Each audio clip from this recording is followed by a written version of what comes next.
കുറച്ച് ആളുകൾക്ക് മുമ്പ്, അതായത് കൃത്യമായിട്ട് പറയുകയാണെങ്കിൽ 2024 ഡിസംബർ 31 പോസ്റ്റ് ചെയ്യണമെന്ന് വെച്ചതായിരുന്നു എൻ്റെ ഫസ്റ്റ് വീഡിയോ. അതും ഒരു കലണ്ടറിൻ്റെ ആയിരുന്നു, 2025 അടയ്ക്കാമല്ലോ. പക്ഷെ അന്ന് എനിക്കത് പറ്റിയില്ല.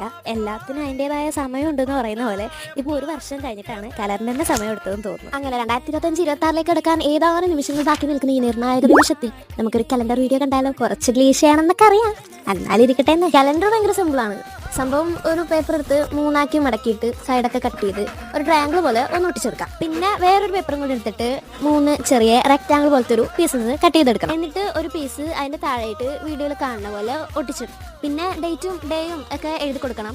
ഞാൻ ഈ കലണ്ടർ ഒന്ന് പെട്ടെന്ന് ചെയ്ത് കാണാനുള്ള ഒരു തരമുണ്ട്. 3 ദിവസത്തേക്കൊക്കെ ഞങ്ങളത് എഴുതിയിട്ട് ചെയ്തിട്ട് ഒരു മേന അങ്ങോട്ട് വരാത്തതുകൊണ്ട് പിന്നെ ഞാൻ ഒരു സ്റ്റിക്കർ ഉണ്ടാക്കി ഒട്ടിച്ചു കൊടുത്തു. പിന്നെ അതിൻ്റെ പൊക്കത്ത് 2026 എന്നൊക്കെ എഴുതിയിട്ടൊക്കെ ഒട്ടിച്ചിട്ടുണ്ട്. എല്ലാവരുടെയും പുതുവർഷം കഴിഞ്ഞ വർഷം പോലെ ആവാണ്ട് അടിപൊളിയായിട്ട് പോട്ടെ എന്ന് ഞാൻ ആശംസിക്കുന്നു, ആഗ്രഹിക്കുന്നു, നിർത്തുന്നു.